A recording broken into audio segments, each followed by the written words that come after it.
It is 22 minutes to 11. You're watching and listening to Britain's Newsroom on GB News. Now, Britain's newest super prison, which cost the taxpayer £400 million, it's just outside of York, has literally hundreds of empty cells at a time when the government is letting out, in my view, very dangerous criminals. And they're empty because they can't recruit enough staff. Well, HMP Millsike near York has space for 1,500 prisoners, but still has 350 cells left empty. Let's talk to Andrea Coomber, who is the Chief Executive of the Howard League for Penal Reform. Andrea, this is despairing. We know there's a massive problem with prison overcrowding. The government are releasing prisoners that many people in the country think should stay behind bars. And here we've got a spanking new prison with 300-odd empty cells because of shortage of staff. How do they fix it? Yeah. I mean, look, this is a prison that's had a very troubled beginning. Yeah. It's, already had a change in its governor and its director, and it is struggling to find people to be prison officers. Being prison officer is a very difficult role. There aren't many jobs where you can go to work and expect such a tense, stressful kind of job where you're subject potentially to violence.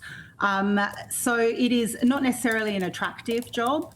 And we know across the country, the prison service is struggling to not just recruit people, but to retain people, having lost a lot of experienced prison officers in the last 10 years. So it's a struggle across the prison system, and I think calls into question a lot of the kind of plans the government has for building new prisons. Very easy to potentially easy to build a new prison, quite difficult to find sustainable staffing to run that prison in a way that's effective. And could I just ask you, what is the biggest drawback in recruiting prison officers, or maybe even retaining them, Andrea?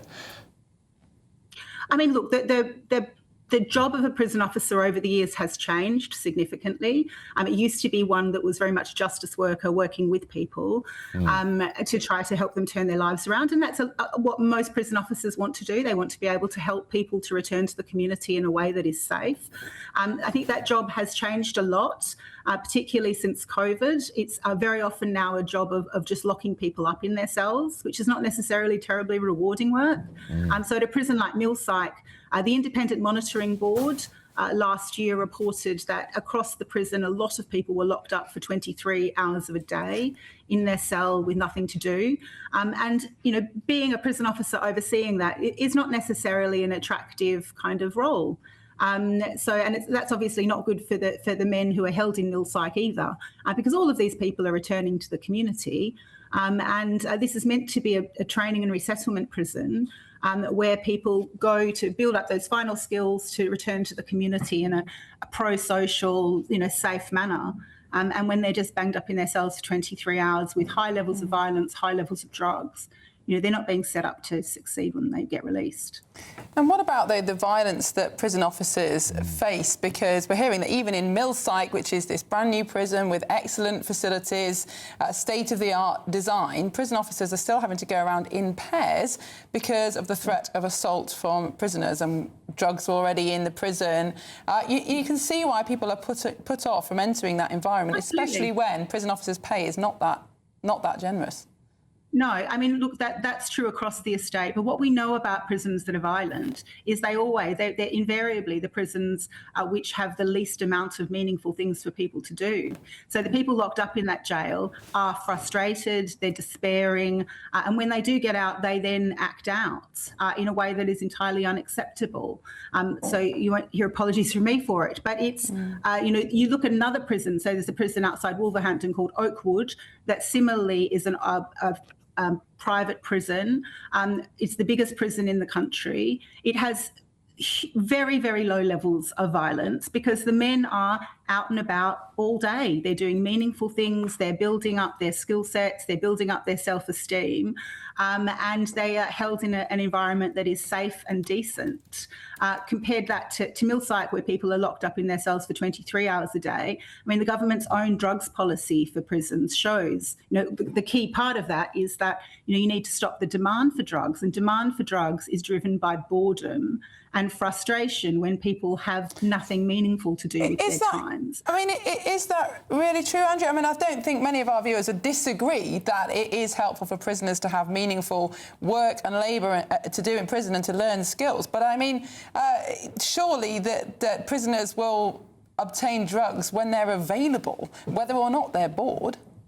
No, not necessarily. I mean, if you look across the system, those prisons that have the most amount of time out of cell for people to do meaningful things are the ones that have the lowest rates of drug testing, positive drug testing. It's prisons where people are in either poor conditions, so that, which is not the case at Millsike. This is a brand new prison, so it's not a question of people being held in indecent conditions, which is the case in some other places and does drive people to drugs.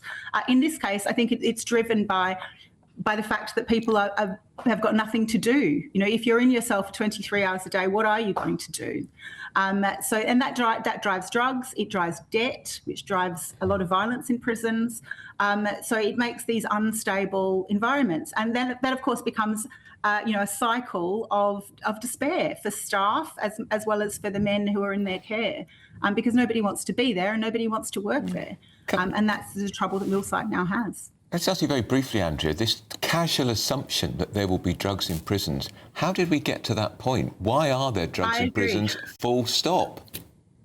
I completely agree. It is outrageous that prisons as a workplace for people have become a kind of accepted thing, part of the culture. And I know of at least one London jail where the governor last year announced to her staff that that her prison was going to be a drug-free prison, and I think to some kind of shock from people, because there is that level of acceptance that drugs are going to be there.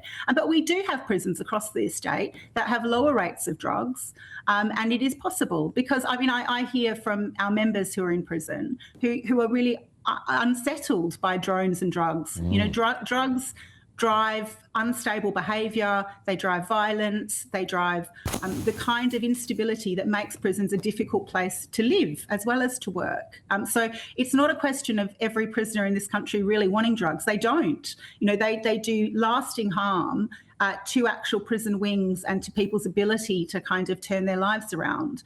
But you need, the government's own strategy, as I've said, has as a key part of the drugs in prison strategy is to stop people wanting drugs. And I think we spend a lot of time talking about drones and ways of stopping drugs getting in, and not enough time talking about what stops people wanting the drugs in the first place, which is really where we need to be if we're going to have prisons as places where people can effectively turn their lives around. Well, Andrea Coomber, thank you so much for joining us this morning. That's Andrea Coomber from the Howard League for Penal Reform.